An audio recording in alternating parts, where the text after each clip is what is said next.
Bonjour à tous, madame, messieurs, merci. Nous sommes mercredi, c'est la troisième édition de la semaine de la revue des Grandes Unes. La presse est disponible en kiosque ce matin. La nouvelle expression parle de condamnation d'Ayoub Tabet.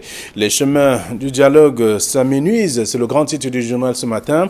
Le journal fait savoir que les leaders sécessionnistes ont copé donc d'une peine à vie, tandis que la présence militaire est renforcée dans les zones donc anglophones, nord-ouest, sud-ouest, donc la rentrée compromise. C'est également l'autre sujet à lire dans le journal. C'est le dossier carrément proposé par le numéro de ce matin, de la page 2 à la page 3. Et donc je vous invite à parcourir d'ailleurs le journal en question pour être davantage informé.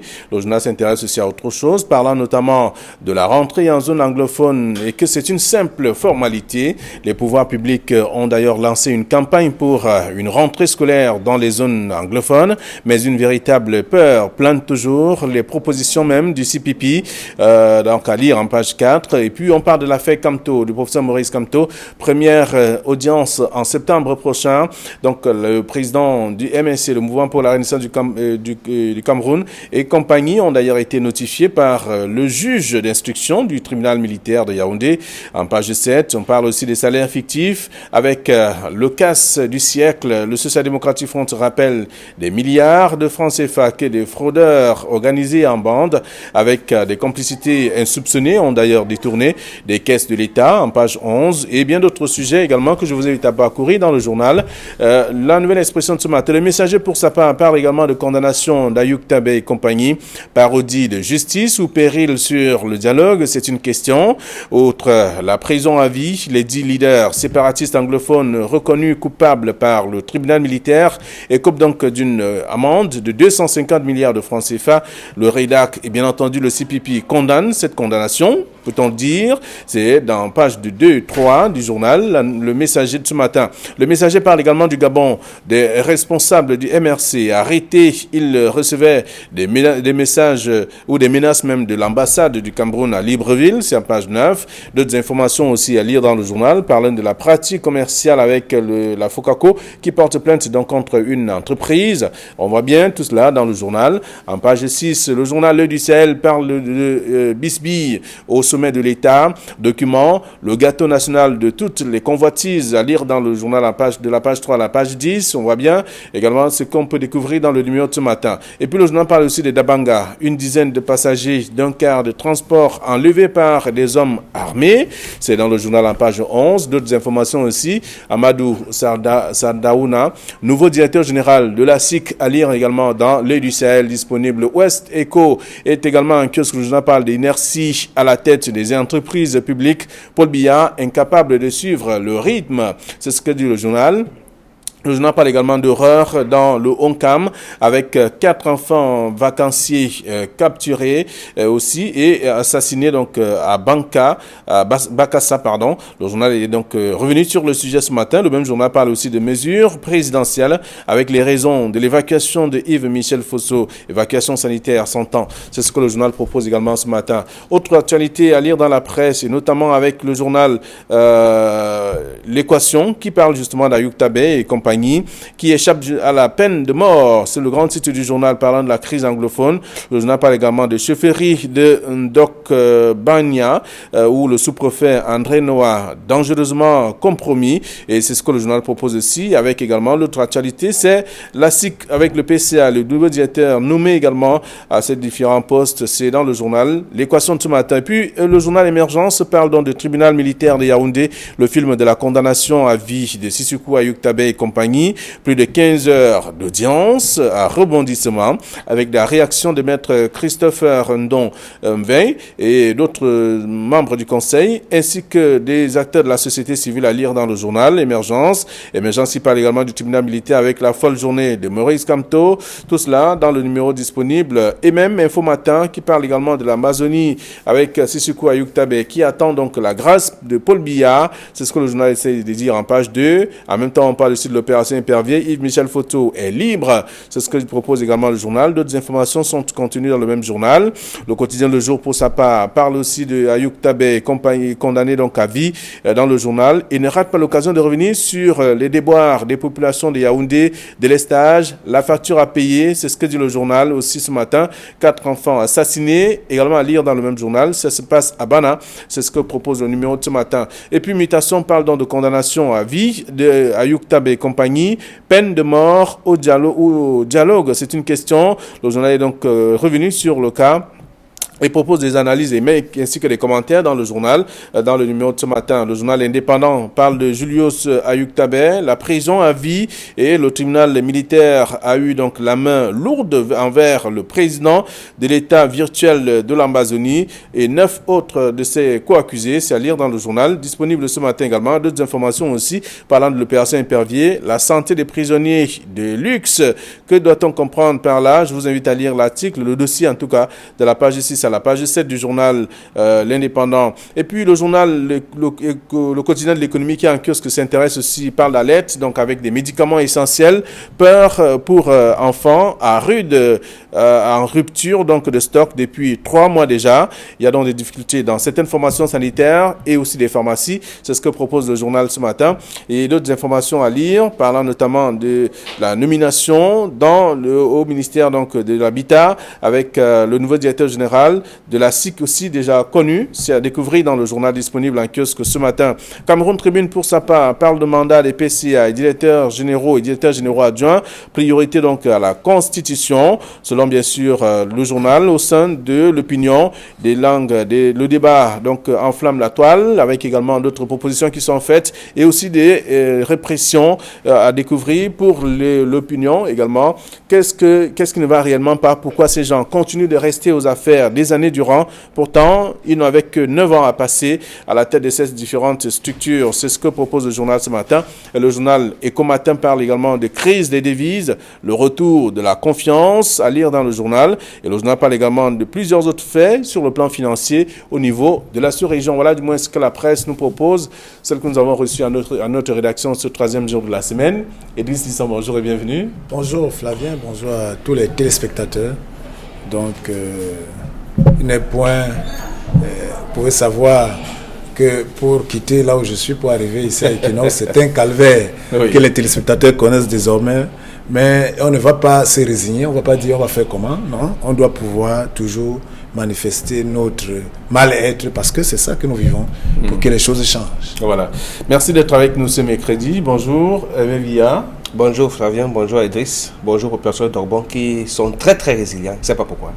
À partir de Dorbon, juste les achemins de côté, c'est tout un calvaire. Pour faire 30 minutes sur place à moto comme à pied. Parce qu'il y a des trous, des nids de poules. Et si vous voulez arriver alors au niveau de l'hôpital général, c'est très grave. Parce que la route est vraiment très dégradée. Je me pose bien la question de savoir comment vont faire les parents à la veille de la rentrée scolaire avec les enfants. Ce sera très compliqué. Vous imaginez pour un tronçon de 10 mètres. 4 policiers, dont 2 officiers sont obligés d'être là de temps en temps pour pouvoir gérer simplement la circulation. Imaginez les dégâts. À la rentrée, ce sera catastrophique. Voilà.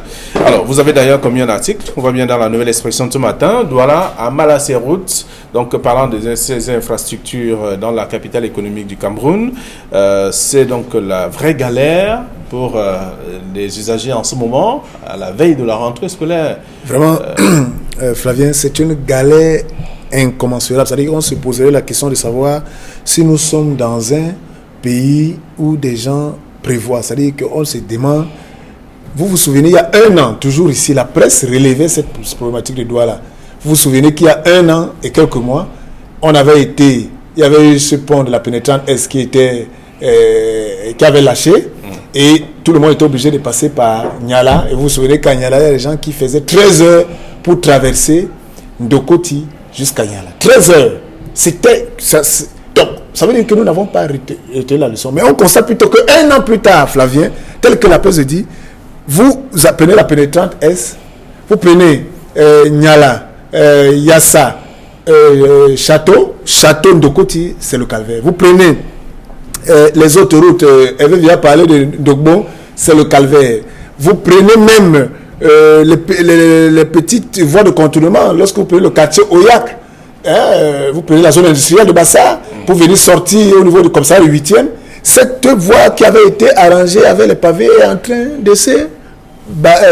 un an après qu'elle a été livrée, elle est presque foutue. Donc, on se demande comment travaillons-nous nos routes. C'est des questions dont on n'a pas les réponses. Est-ce que finalement, on va conforter la position de cet artiste camerounais qui disait que si on vous pose des questions, c'est comment vous trouvez ces questions que vous n'avez pas compris? Parce que c'est incompréhensible, je vous assure. Vivre à Douala, c'est un calvaire. Pour quitter de lundi, pour arriver à Bonamissadi, Écope des deux, je vous assure que on ne sait pas. Même l'axe de boulevard de Panda pour arriver au niveau de Sable, où on avait dit que le génie militaire, c'est comme si c'est le chantier abandonné. C'est que a même été fait et en train de se détériorer au vu au-dessus de tout le monde, et c'est comme cela. Alors, mais il faut retenir que, Flavien, il y a un problème d'écoute. Aujourd'hui, si vous allez au chantier de Château-Niala jusqu'au niveau de passage à niveau, l'entreprise arabe contracteur est partie. Il n'y a plus de Caterpillar. Ils ont fait le chantier à environ 60%. Les 40% sont... La route est ouverte, c'est vrai, mais c'est complètement foutu. Et maintenant, entre-temps, de lycée Bilan de Niala jusqu'à Total Lubaba, la route est coupée en deux. C'est incomplet. Ça dit que c'est catastrophique. Personne ne dit mot. Et ça se passe comme si Hervé vient parler de la résilience. C'est une drôle de résilience. Voilà, donc Hervé Villa, votre article, c'est justement pour démontrer le calvaire des populations dans la ville de Douala. Et ce n'est pas l'apanage de la ville de Douala. Voyez-vous, la presse a évoqué également le cas de Yaoundé en parlant de ces routes en très mauvais état. Toutes les autorités passent dessus. Les décideurs sont également là. Un peu comme s'il n'y avait personne dans ou à prendre donc une décision pour résoudre les problèmes. Bon, je peux comprendre les autorités, hein. Je peux les comprendre parce qu'en fait, ils sont dans des véhicules dont on ne peut pas imaginer. Quand vous roulez dans une voiture qui coûte 80 millions, 120 millions, 50 millions par là, quand vous passez dans un trou, vous ne ressentez pas les secousses parce que les voitures sont adaptées.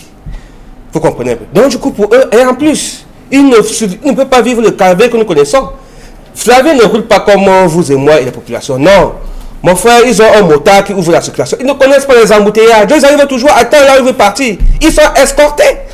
Et du coup, c'est pourquoi ils veulent s'éterniser au pouvoir. Parce qu'ils bénéficient de ce genre de faveurs. Ils ne veulent pas souffrir comme nous autres. Vous imaginez qu'au partez de Dogbon, vous êtes là depuis le matin à 7h. Tout simplement, à 7h déjà, vous voyez vous-même la file des véhicules qui est là. Ça veut dire que vous ne pouvez pas prendre un taxi. Vous imaginez donc qu'un taximan qui doit faire la recette à Douala, il ne peut pas faire de recettes. Et à une fin de rentrée scolaire où il doit préparer la rentrée scolaire pour ses enfants. Vous imaginez que c'est... Mais il est obligé de surcharger et même jusque-là. Et même les employés n'arrivent pas au bureau à temps. C'est ça le problème. Et du coup, pour ceux qui avaient un système automatisé aujourd'hui, quand vous avez un retard, dès que vous avez mis l'empreinte, ça pointe, vous êtes arrivé en retard, ça a des incidences sur votre salaire et même. On peut vous censurer l'entreprise parce qu'en fait, vous n'êtes pas arrivé à temps pour faire le travail qui est le vôtre. Et conséquence, les entreprises ne peuvent pas réaliser les objectifs qui se sont fixés. Écoute, ça veut que quand on n'a pas réalisé les objectifs qu'on s'est fixés, c'est normal que la courbe, au lieu d'être croissante, soit descendante et que l'économie, au lieu de grimper, chute. Conséquence, le Cameroun demeure un État pauvre, très endetté. Parce qu'en fait, des efforts dans ce sens-là ne sont pas pris. Vous savez, on dit, quand la route passe, le développement suit. À Douala, vraiment, il n'y a pas de route. Vous imaginez que pour avoir un développement, le développement sera au ralenti. On se pose la question de savoir, le comité urbain de Douala, c'est vrai, elle va dire que c'est à Yaoundé qu'on décide des décaissements pour prendre en charge la route, parce qu'il y a le ministère des Travaux publics qui doit gérer cela, et la délégation même des Travaux publics. Quelles sont dans leur véritable mission, si ce n'est pas de prendre en charge nos différentes routes? D'accord. Non, Flavien, juste préciser une chose. Oui. Juste une précision pour dire que, Flavien, nous sommes dans une situation où je pense que nous avons des élus dans les conseils municipaux. Ces élus ne doivent pas rester assis et attendre le conseil municipal de novembre pour voter le budget. Non. On a des élus qui doivent pas, même ces maires, c'est vrai que c'est la communauté urbaine, mais qui doivent nous montrer leur empathie, qui doivent nous montrer qu'elles aussi sont touchées parce que nous tous vivons le même calvaire. Ça, c'est d'un. Et de deux, ce que la presse relève là, l'état des routes est un screenshot, c'est-à-dire c'est une photo d'une situation qui nous montre dans quel état le pays se trouve, où il y a même des chantiers, mais il n'y a pas l'argent pour payer les décotes pour que les gens continuent les travaux. Et ce qui a été fait, c'est des grades, on va rentrer à la case départ. Pour dire que en décembre, à quel niveau seront la situation est très grave. Très bien. Alors avec ces pluies, la situation devient davantage compliquée et on voit bien à travers l'article de la Nouvelle Expression de ce matin présentant un peu l'état des routes de la ville de Douala. Vous aurez l'occasion de parcourir l'article en question et là on reste toujours avec la Nouvelle Expression qui parle des salaires fictifs avec le casse du siècle.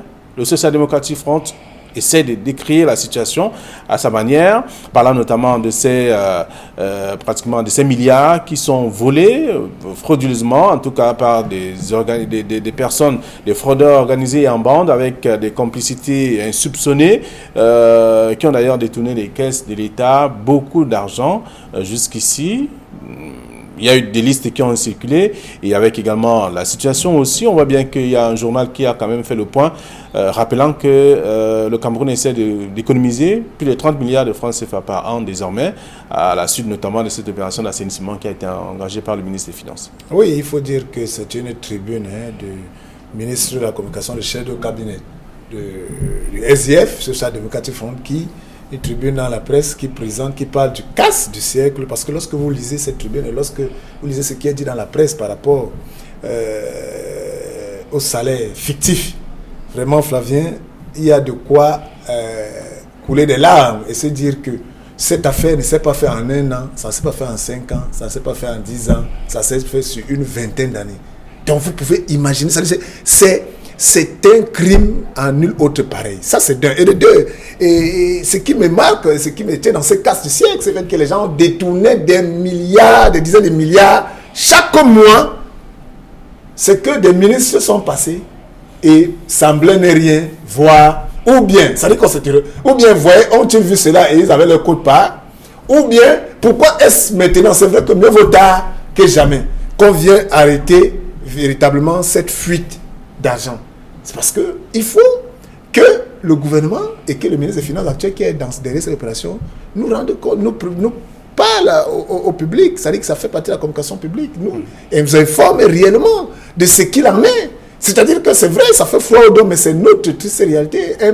Des gens qui mettent en mécanisme, c'est-à-dire que les Camerounais qui sont plutôt ingénieux à piller l'État, à piller les fonds publics, au lieu d'être ingénieux à transformer la vie des Camerounais et à nous pousser à être un pays riche et qui peut poser des actes qui puissent être utiles à tout le monde. Mais non, nous, on est ingénieux à pouvoir piller. Ça dit que c'est devenu une manière d'être, un style de vie.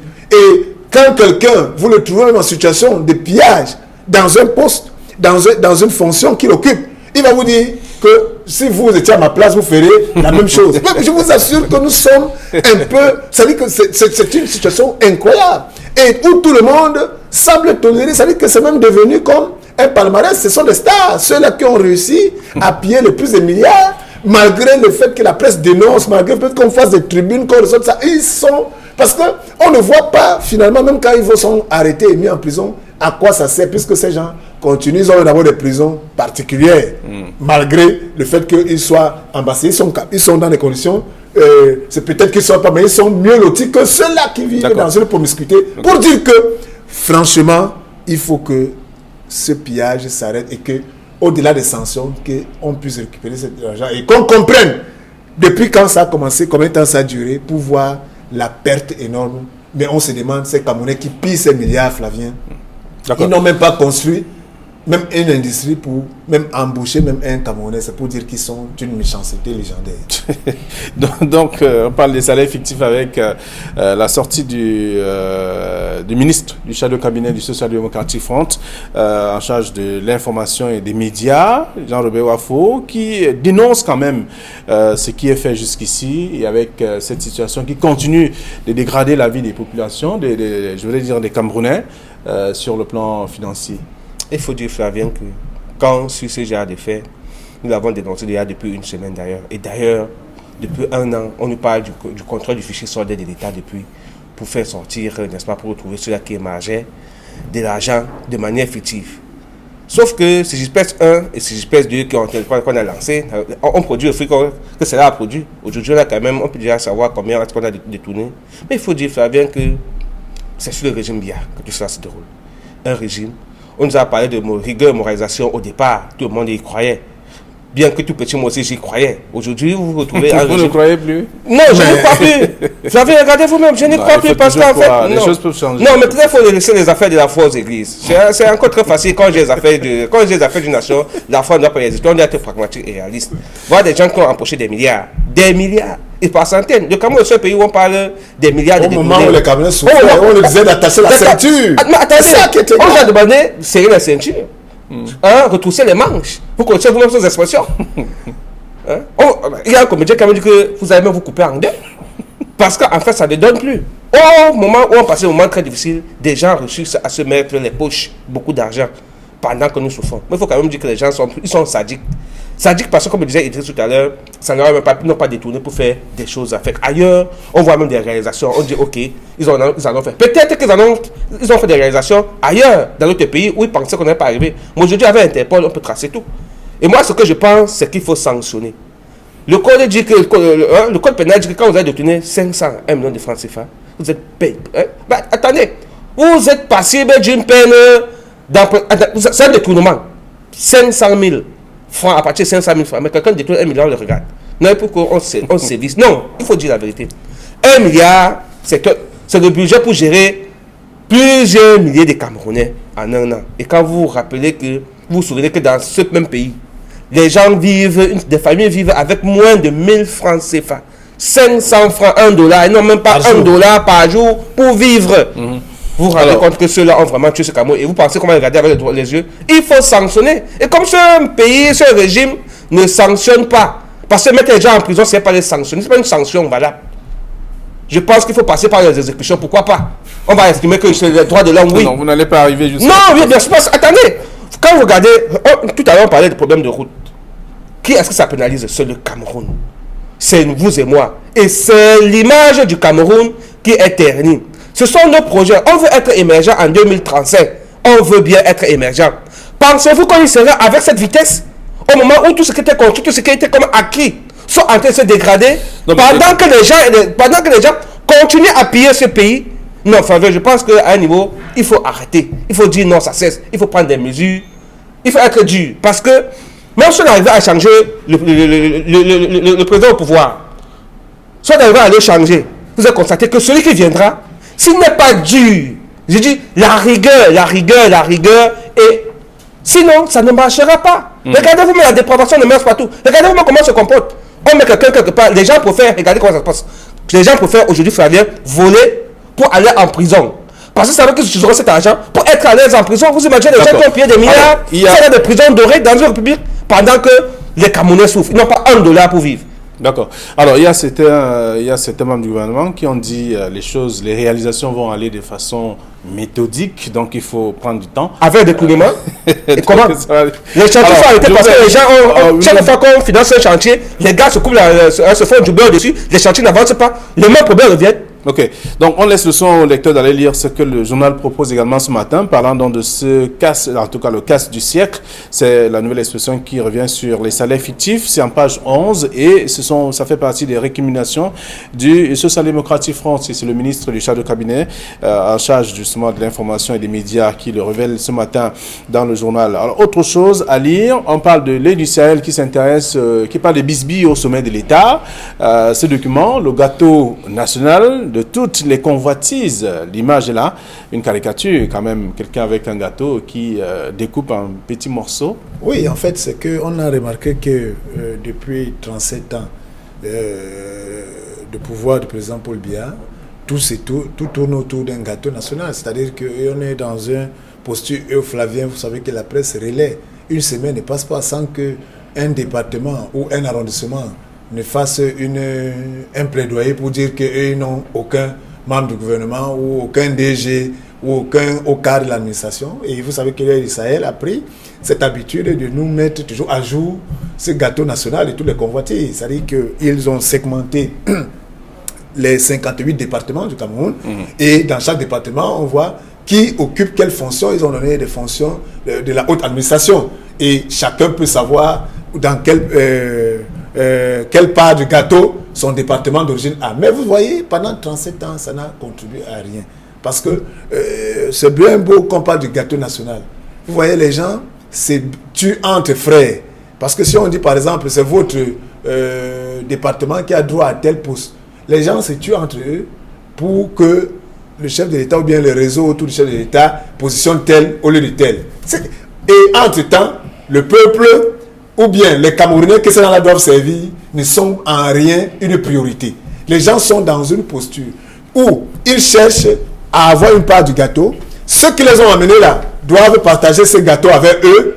Et pour que plus ils donnent, plus ils partagent ce gâteau, ils vont mettre l'on à leur place, à leur poste. Et entre-temps, le peuple, c'est pour ça qu'on va toujours avoir des routes qui sont de cette qualité. C'est pour ça qu'on va avoir des projets, même si un projet c'est 1 milliard, les gens vont se partager près de 40% de ce projet, alors que peut-être ce projet c'est 20% qui était le bénéfice, mais les gens se partagent 40%. Donc automatiquement, l'ouvrage qui va être fait dans le cadre de cet investissement ne peut plus être à la dimension de ce qui est attendu. Donc cette philosophie, cette politique du gâteau national doit être bannie et doit être vraiment, c'est un échec criard du gouvernement en place. Et quand l'Air du Sahel vient faire le découpage de ce gâteau national, on n'a que nous nos yeux pour pleurer pour dire que voilà l'une des raisons qui nous amène là où nous sommes, où on parle de 2035, mais 2035 va être un mirage. Tout n'est pas que noir quand même. Non, tout est noir. Tout est noir. Ce qu'il y a là, ce ne sont que des étincelles. On a besoin de la lune, de la lumière et du soleil. Je vais prendre un extrait du référendum national pour faire comprendre que le Cameroun a raté sa direction, sa trajectoire. Je pense qu'il faut la remettre sur les rails. Quand vous regardez, on dit de l'ouest, de l'est à l'ouest, soit tout amour. Que te servir soit leur seul but. Ça, c'est un stratégie national. Que te servir soit leur seul but. Servir qui? Le Cameroun. Flavien, quand vous regardez dans le contexte dans lequel nous nous trouvons, on ne sert plus le Cameroun, mais on se sert du Cameroun. C'est-à-dire que ce Cameroun comme morcelle. C'est le gâteau. Mais attendez, ce Cameroun comme morcelle, chacun doit avoir sa part. Lors d'une petite discussion à l'aéroport international de Douala, pendant la visite des chantiers, un responsable de la police nous fait comprendre qu'aujourd'hui, c'est le mapatisme. Lui-même, pour avoir un passeport, il est obligé de passer par quelqu'un d'autre pour avoir un passeport dans le pays du Cameroun. Et il faut monnayer. La notion du mapatisme, si on commence à dire que où est ma part dans cette histoire, le Cameroun n'existait plus. Du coup, l'Air du Sahel qui va présenter cette photo ne fait que révéler ce qui se passe. C'est-à-dire qu'au lieu qu'on se mette ensemble pour construire une nation exemplaire qui va tutoyer les autres nations du monde, qui va être on demande que le drapeau brille. Mais on ne fait pas cet effort. On charcute le Cameroun comme cette viande de chèvre, comme un abré, chacun vient choisir son morceau. Et c'est à qui veut prendre le morceau. Maintenant, pour prendre le morceau, il faut appartenir au réseau qui gère la République du Cameroun. Vous imaginez? Mais bien, attendez. Puisque lui-même ne partage pas par le il faut qu'il donne la part des autres pour rester là où il est. Sinon, ça ne marche pas. Et du coup, vous et moi, on va passer notre temps à crier ici. Les populations vont pleurer. On va relayer leurs pleurs. Ça ne va émouvoir personne. Alors, parce qu'en fait, quand ils sont rassasiés, monsieur, le Cameroun vit. C'est eux le Cameroun. Ce n'est plus le Cameroun qui est le 475 km². Non, au contraire. Ce ne sont pas les populations. Non, c'est plus le Cameroun. Pourtant, quand vous suivez l'hymne national, quand cet hymne et que vous êtes Camerounais fiers de l'être, vous coulez des larmes. Et quand vous regardez ce qui se passe, vous pleurez doublement. Bisby, au sommet de l'État, c'est l'Air du Sahel qui évoque le sujet, parlant de ce document, le gâteau national de toutes les convoitises. Vous aurez l'occasion de lire, département par département, arrondissement et même région par région également. C'est un travail fait par l'Air du Sahel que je vous propose de lire. Alors, toujours dans le même journal, on parle de Dabanga, une dizaine de passagers d'un car de transport enlevé par des hommes armés. Oui, il faut dire que cela remet toujours en question. À un moment, on avait pensé que ces rapts vont se calmer, mais là on constate qu'au contraire, les rapts continuent, c'est-à-dire qu'on continue toujours à prendre des gens en otage du côté de l'extrême nord, et ces gens-là veulent des rançons, c'est-à-dire que quand ils vous prennent des gens en otage comme cela, il faut savoir que ce sont des groupes bien organisés qui se renseignent très souvent sur qui voyage. Et quand dans un cas de transport, il y a peut-être un berger ou bien un détenteur, un grand commerçant, ils savent que ce cas de transport doit être infiltré et même filé de telle manière que arriver à un endroit où on tend une embuscade pour pouvoir kidnapper les passeports. Et on sait que lorsque, dans ces cas, il y a 2 ou 3 personnes qui les intéressent le plus, leur famille devra verser la rançon. Et voilà, donc c'est un modus operandi, une manière d'opérer qui est connue. Et on a eu une sorte de bémol un certain temps. Mais là, avec cet article de l'aide du Sahel, on constate que ça revient de plus belle pour dire que nous ne sommes pas encore sortis de l'auberge de l'insécurité du côté de l'extrême nord. Alors, le journal rappelle quand même ce matin que c'était un convoi et que le véhicule est tombé en panne et des autres sont partis. Il s'est retrouvé seul avec ses passagers et du coup, les hommes armés sont arrivés, ont enlevé quelques personnes. Oui, il faut dire que, comme je disais tout à l'heure, on regarde justement cette situation d'insécurité. Il y a des parties, vous savez que la Damawa, l'extrême nord, le nord, depuis un certain temps, sont en proie à ce genre de pratiques. Et malgré les efforts que font les forces de l'ordre depuis un certain temps, voilà que, vous savez, il est difficile. Quand le bandit vient frapper, il n'annonce jamais. Il n'annonce jamais. C'est pourquoi les effets de surprise sont toujours là et on regrette ce fait. Et sauf que, pour éviter que cela ne se produise, malgré les effets des forces de l'ordre, il faut effectivement qu'il y ait une réelle communication entre les populations et les forces de l'ordre pour qu'on puisse dénoncer tout cela. Parce qu'en fait, comme on dit, l'ennemi n'est pas loin. L'ennemi est toujours parmi nous.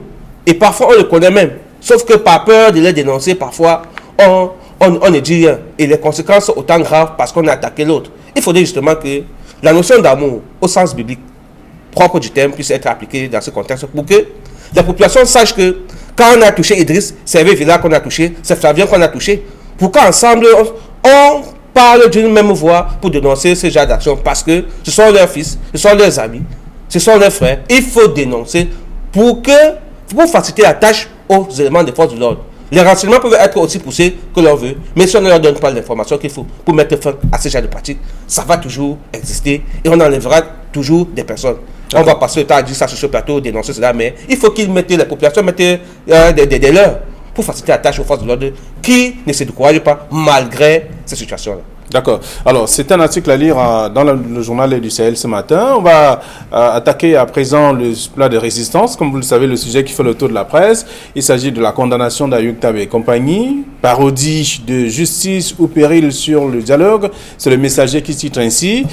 Vous aurez l'occasion de lire. Avec pratiquement une amende de 250 milliards de francs CFA payés. La nouvelle expression parle donc les chemins du dialogue qui s'amenuisent à la suite notamment de cette condamnation d'Ayoub Tabé et compagnie. Et il y a également le journal L'Équation qui parle aussi donc Ayoub Tabé et compagnie qui échappe à la peine de mort. C'est dans le journal ce matin. Le film de la condamnation à vie donc de Sissoko Ayoub Tabé, c'est Émergence qui le dit.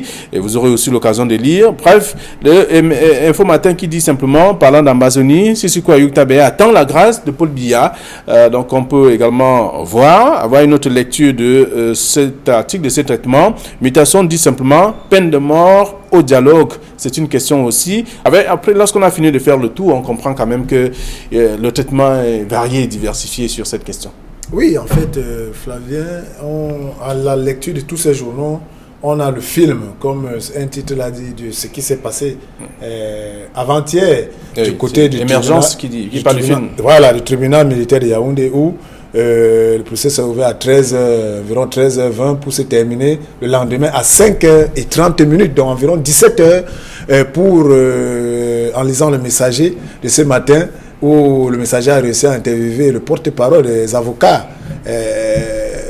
de Ayoub Tabé et compagnie qui ont parlé, c'est eux qui utilisent les termes de parodie de justice parce que ils avaient récusé le juge qui pour eux ne devait pas, et pour eux ils étaient simples spectateurs face à ces 13 heures de théâtralisation où le juge pour eux c'était pas un procès digne de ce nom de la République du Cameroun qui se veut un état de droit. Donc on a cette lecture de où le conseil, l'avocat de Sissoko et ses compagnons dit tout simplement qu'il y avait même certains qui étaient malades, qui dormaient même parce que souffrant, vivant le martyre, et le juge n'avait même pas Dieu pour celui-là, celui-là qui souffrait, qui était en train qui était dans un état de mal-être, de malaise, qui n'a pas été pris en compte. Donc en fait, en lisant la presse ce matin, on constate tout simplement, c'est Info Matin qui le dit, que maintenant,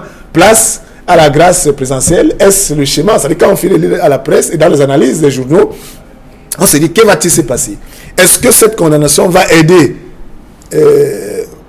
d'où le titre de mutation, peine de mort au dialogue? C'est-à-dire que si on condamne quelqu'un à perpétuité, ceux-là qui sont supposés être les leaders de ce mouvement, alors, et entre-temps, on dit qu'on fait faire le dialogue. Est-ce qu'il y aura finalement un dialogue? Déjà qu'entre-temps, sur le terrain, les ambazoniens revendiquent la libération de ceux qui ont été arrêtés. Maintenant, on les condamne à perpétuité.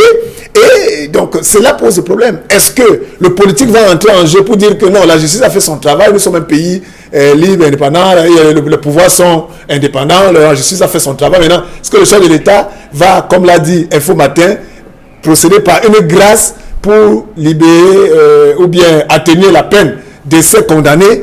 Donc, tout cela crée les conditions qui font dire à plusieurs journaux, à plusieurs analystes dans les journaux que la rentrée qui est annoncée dans 2 semaines risque de ne pas être véritablement à l'ordre du jour, vu cette situation qui vient compliquer, parce que le timing même de cette affaire, pourquoi maintenant pourquoi n'a pas bouclé l'affaire depuis longtemps? Pourquoi attendre la veille de la rentrée alors qu'on dit qu'on veut que les enfants reprennent? Les questions restent posées. Et c'est vrai, en fait, je voudrais dire que les organisations, les ONG ne sont pas d'accord pour cette condamnation, estiment que tout ça vient bloquer le processus. La campagne qui a été lancée, campagne Back to School, qui a été lancée, et ça ne permettra pas donc, à ces derniers de pouvoir libérer ou de rester tranquille face à cette condamnation. Donc, on peut lire tout cela dans le journal également et se demander où est-ce qu'ils devront trouver les 250 milliards de francs CFA à payer comme amende. Vous savez que la contrainte par contre fait laisse comprendre que quand vous êtes incapable de payer les dommages, vous devez puiser certainement, vous devez puger des peines en prison pour pouvoir payer cette dette, certainement que vous êtes incapable de le faire. C'est ce que prévoit la loi en la matière. Bon, maintenant, quand on revient sur la condamnation à vie d'Ayoup Tabet, on peut s'interroger. Vous savez que dans le chef d'accusation porté contre lui, il y a c'est que déjà vous savez que c'est lui qui devait être comme selon les faits d'accusation contre lui, il devait être le président de la République d'Ambazonie. Même si quand même la presse rappelle ce matin qu'il a été rejeté depuis le 1er juin. Oui. Il n'était plus considéré comme étant... Oui, il avait jamais été rejeté, mais c'était après son arrestation. Vous savez que beaucoup de choses ont fait beaucoup de faits. Oui, beaucoup de faits qui sont reprochés. Qui lui sont reprochés. On fait par exemple état de secret au moment où ça peut être introduit comme président de la République d'Amazonie. On avait beaucoup de flyers, on a multiplié les drapeaux dans le public.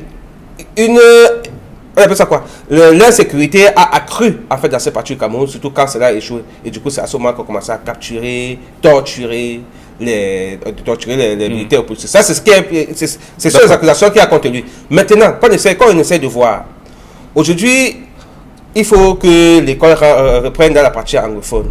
Et vous savez que... C'est le seul de tout le monde d'ailleurs. Les conditions du rétablissement de la paix évoquées depuis des mois, et même il y a depuis 2 ans, c'est qu'on relaxe ceux qui ont été arrêtés pendant le cas de cette crise, afin qu'un dialogue soit établi. Certains ont déjà été relâchés. Oui, certains ont été relâchés, mais pas toutes. Et vous savez effectivement que... C'est pourquoi quand vous avez lu la nouvelle expression, il vous dit seulement que les chemins... le chemin du dialogue s'amenuise. Les chemins du dialogue s'amenuisent.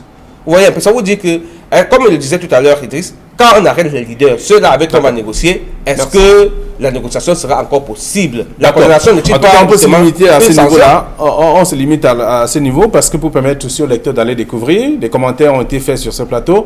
Vous aurez la possibilité de faire le tour des tabloïds, d'être parfum de l'actualité. Demain, ce sera la dernière édition de la semaine. Nous serons jeudi. Et n'oubliez pas le grand rendez-vous de jeudi soir. Regard social sur votre chaîne. Bonne journée à tous.